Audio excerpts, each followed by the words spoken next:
You have questions? We have answers. Welcome to the Therapist Question Box with your host, Miss Lindsay Schiss.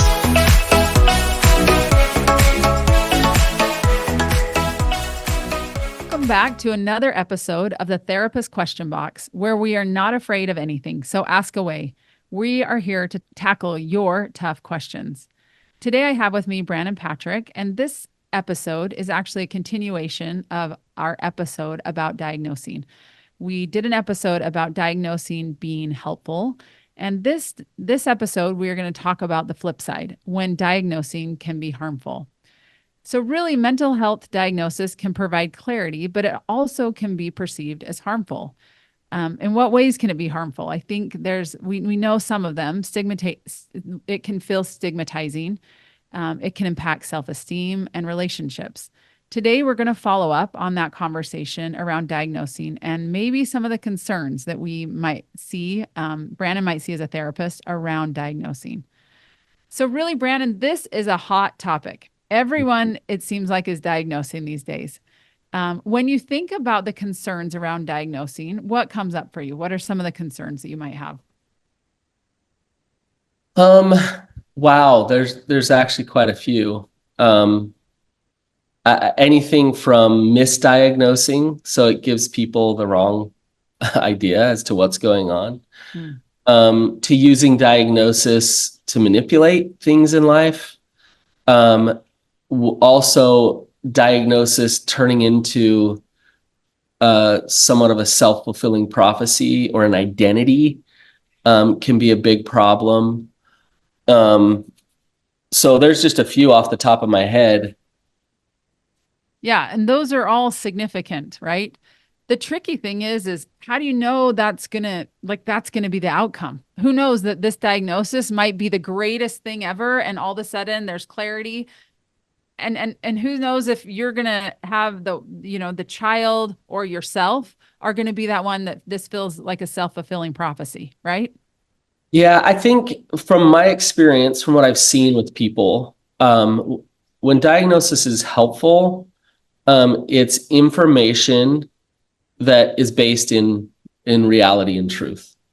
When diagnosis is unhelpful, it's information that's not true, for like if you just get a wrong diagnosis, or it's information that's being used to manipulate. Mm-hmm. And that's kind of the differentiation between helpful and unhelpful, I would say. And I think sometimes people come by their getting diagnosed problems honestly.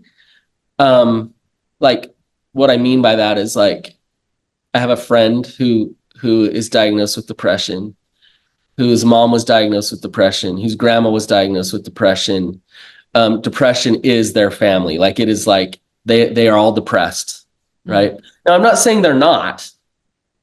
They might legitimately have a mental health diagnosis with depression.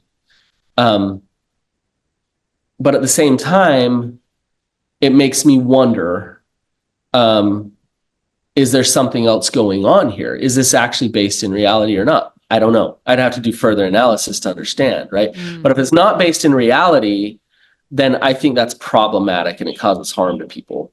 Can you tell us, what do you mean by it's not based in reality? Can you explain that? Yeah, like let's use this example. Let's say I'm depressed because that's my identity, because that was my mom's identity, my grandma's, and everybody's identity, right? If I start to believe that I'm depressed, I'm going to act like I'm depressed. If I act like I'm depressed and I believe that I'm depressed, how am I going to feel? Depressed. Yeah. Right?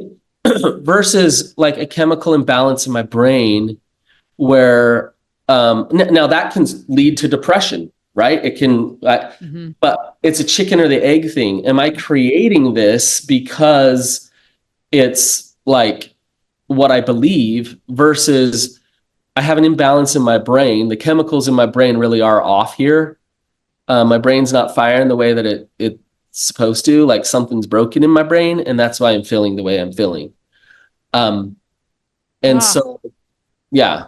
It's so hard though, because how do you know what's a chemical imbalance? What's just a hard time? What's clinical depression? I mean, if a person that's struggling, it's really hard to go, okay, what's really going on here? And I mean, this is why we have experts, right? But trying to differentiate that is really challenging. So there are tools to differentiate. So like I know addiction the best. And with addiction, you can find it in the DSM. Also, there's the thing called ASAM dimensions that we use, where we go over a person's life and look at so many things about their life and understand, is this actually an addiction or not? And so like addiction is a good example because you can take it and you can see pretty clearly when there's an actual addiction. Sometimes people will call themselves addicts when it's like, I wouldn't diagnose you with an addiction. Mm. But they're acting like they have an addiction and they're, doing all the things. And so, yeah, to be very clear with what are those markers, right? Like, I really want to look at this and understand what are those markers and do I fit that criteria? Yeah. Not. And that's it. That's where I would imagine, and I believe as a therapist, it's really important to not try to self-diagnose because I can't be objective looking at myself. I also can't be objective really looking at my kids or my husband because they're just too close to me. There's too many emotions, there's too many things going on. So if I can go to somebody else, it can be beneficial, right? But today we really want to focus on the harm that can happen in a diagnosis. And I'm sure you've seen harm that has happened when a person has been diagnosed. Lindsay, Go ahead. before you move on, I got to tell you a story because it fits Okay, here so I'm well. ready. I went off gluten for 3 years. And because I knew I was getting brain fog and fatigue. It was like, it's got to be the gluten. It's Wow. got to. So, and then I actually decided I'm going to go get the tests. And all the tests came back like, you're good with gluten. This is after 3 years of not Oh eating. my word. Wait a minute. You went off for 3 years and didn't test? Yeah, I didn't test. I just Brandon. self-diagnosed, and I go to the doctor and she's like, let's check out some other stuff. She did some blood work. She found out my testosterone was really low and stuff. And so I get the blood work. I start working on the hormones, and I start feeling great. And now I can eat donuts and feel great. Right? And you're like, I just hit the jackpot. I get to have gluten and I get to feel better. Yeah, I shouldn't be eating the donuts, but but do you see the point here? It's like Totally. I self-diagnosed. I knew it myself. Google helped me diagnose it all. I knew, and it was like I was off. And until I got that blood work and the science behind what was actually going on in my life, did I realize what was actually happening, and it informed what I did from there. And so I do think what you said about not self-diagnosing is important. Yes. Especially in today's day and age when we have all, type in Chat GPT, like your symptoms, and it'll diagnose you. You bet. But it's so complex that I think you do need expertise in order to give you that diagnosis. Absolutely. Well, I can think about that from a physical. First of all, I'm sorry you wasted 3 years of your life not eating donuts. That's a real bummer. Pizza, oh man, life could have been so much better for you. But I'm glad you got it. You're on the other side of it now. So here we are.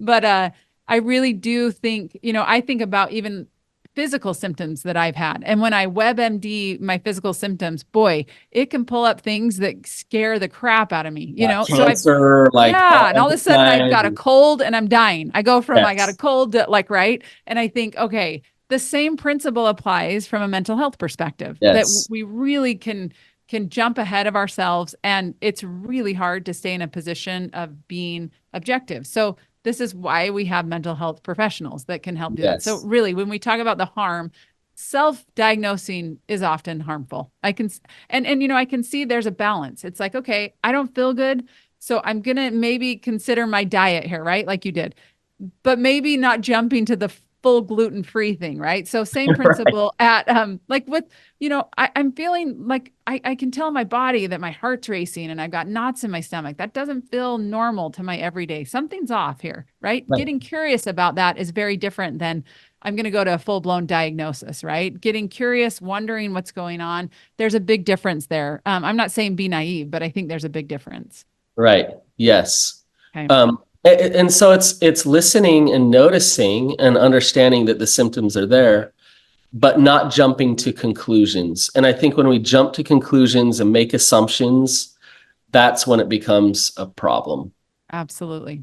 So this actually leads us to our listener question. It's really actually kind of right in line with this. The question is this. After reading some online forums, my daughter has self-diagnosed herself with anxiety. I am concerned. It could be anxiety, but it also could be normal teenage angst. How can a mental health diagnosis label affect a person's sense of identity and self-worth? So a concerned mother, you can hear it in the question. Totally. Um, it's interesting diagnosing yourself with anxiety. We all have anxiety to a degree. Anxiety in and of itself is not a mental health disorder. Like it's just anxiety. Um, Isn't and it problematic that we have this feeling that is also a disorder? Yeah, like to yeah, me, that is problematic. That actually it's the same, we're using the same word. we use the same word. Yeah. Yeah, So but it it's not feels a mental. confusing. It's not a mental health problem to have anxiety. We have Mm, anxiety, yep. and sometimes anxiety is really important for us with certain things. Now, it You know, can. Go ahead. sorry, it makes me think of Inside Out too, right? And anxiety is this new character. Have you seen it yet? I haven't seen it yet, Okay. but Oh, it's so good. But anxiety is this new character, and she, comes on the scene and she's kind of wreaking havoc. And it's actually like at one point, this character anxiety says, I'm actually just trying to help.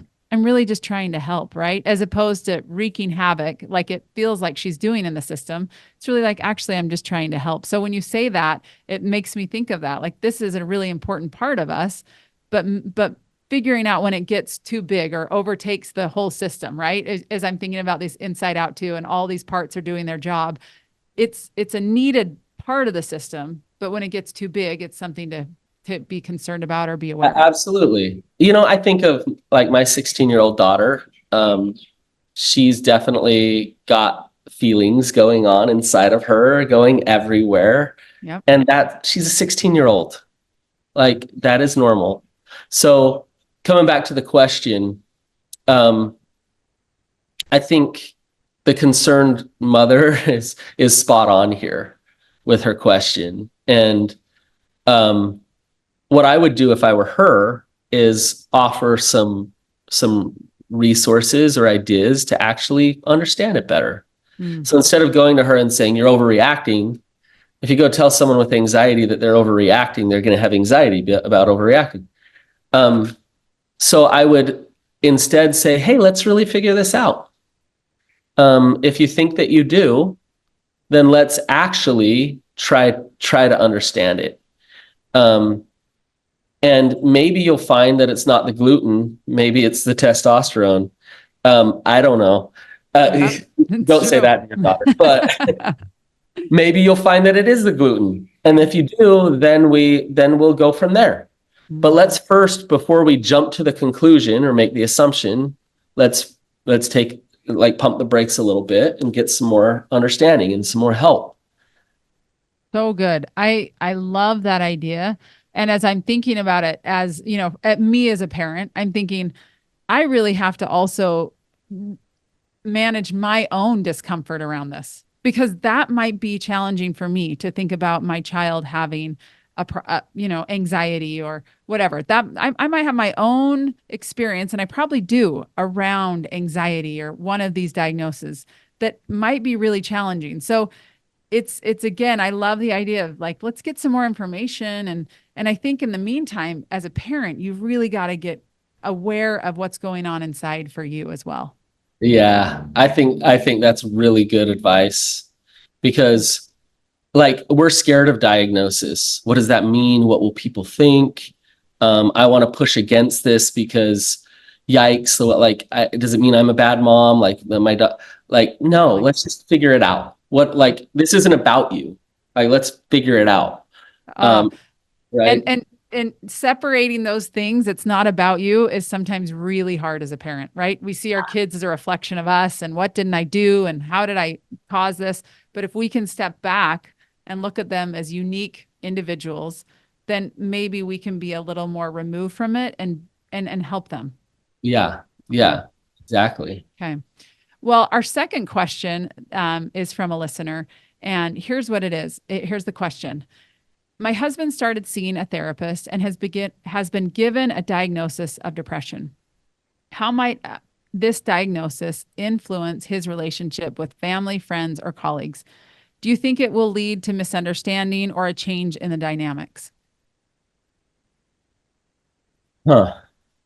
Um, it really matters whether or not that diagnosis is a good diagnosis or not. Hmm. So if it is, that means hopefully he takes it and he starts to work a treatment plan around that diagnosis, and his relationships improve and get better, and his life gets better because he knows he struggles with depression. So he's managing it really well and things get better. That would be the best, right? Let's say he got diagnosed with depression, but he's not really struggling. Like, it's not really depression. Maybe it's other things, Hmm. lack of motivation, laziness, who knows what, right? Now, does that just give him an excuse to lay around all day, do nothing, isolate, woe is me, play the victim to life because I got this diagnosis of depression, right? So you can see it can go either direction depending on what is actually happening. So assessment is key. Hmm.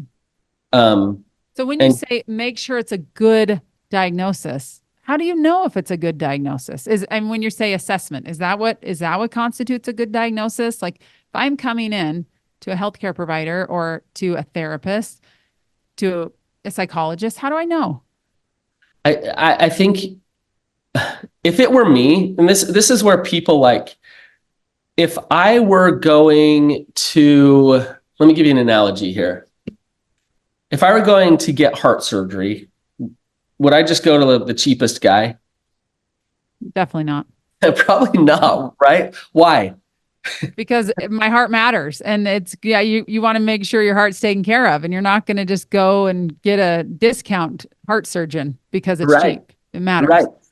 So like if I had a Ferrari, would I take my Ferrari to like the cheapest mechanic to fix it that like I could find just to like give me a quick fix on my Ferrari? No, I wouldn't. Right. Right. Um, but that's what a lot of times we do with our mental health. It's like, well, let me just go get the quickest, easiest answer that I can get because, um, like, and oh, so and so said I have depression, so I guess I have depression. Hmm. Well, I'm going to put in the work and the time and even the resources, the money to figure out if I'm really struggling with something, addiction, depression, bipolar, borderline, personality disorders, whatever it is. If I feel like I'm struggling with something, then I'm going to put in the effort to find the experts. Now your question is how do you find them? Word of mouth, Okay. reviews online. Online reviews are awesome. They'll tell you what's good, what's not. Educate yourself about professionals. With mental health, there's all different kinds of licenses and all different kinds of people. Do you know the difference between a psychiatrist and a psychologist and a social worker and a mental health counselor? Like, I could go on and on, right? Today, you and I were talking, and I was like, "Oh yeah, that therapist," and you're like, he's not actually a therapist, right?" Yeah. So to like understand who are these people, what's actually going on, put in the time, the effort, the energy, and the resources to actually really know. And there's also, depending on what you're wondering about, whether you're like, if you have a diagnosis or not, there's usually good assessment tools. And for most things, there have been good assessments made to understand whether or not there's a diagnosis here or not. Okay. So really do your homework. That's what I'm hearing. Do your homework. Do your homework. Yeah.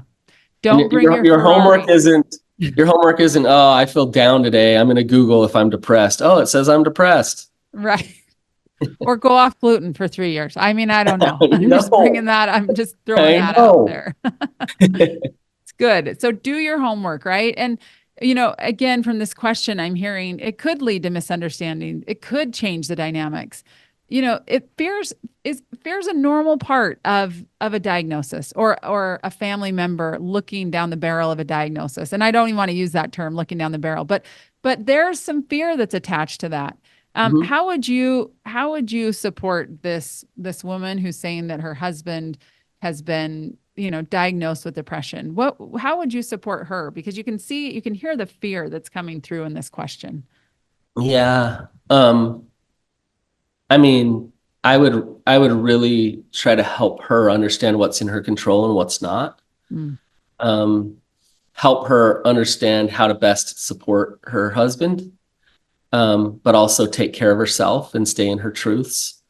And then help her maybe grieve a little bit, the reality of what's going on and understand what that is and what is that process of grief to actually understand this. So if it actually is depression, what does that mean? And a lot of times, Lindsay, what happens with a family member is that you say, look down the barrel of the diagnosis, but when the diagnosis comes, they're like, no, duh. Yeah. Like, yeah, I know. It all fits. It makes sense. Yeah. Finally, they went and got some help and they were like told that this is what's actually going on. I've known this for freaking years. Like this is, yeah.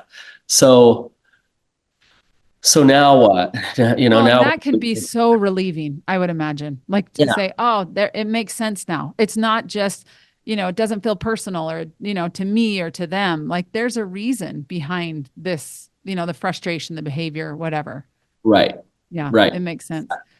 Well, such an important conversation, Brannon. I really appreciate your insights on both how diagnosing can be helpful as well as how it can be harmful. I really hope people listen to this and take it into consideration for themselves as well as their family members and friends, because it is something that, boy, mental health is becoming a hot topic and it's awesome. And there's some big things to consider, right? The implications of a diagnosis and ensuring that it really enhances rather than detracts from a person's well-being. Don't go off pizza for 3 years if you don't have to. Don't do it. Your life could be better. Listen to Brannon. He'll tell you.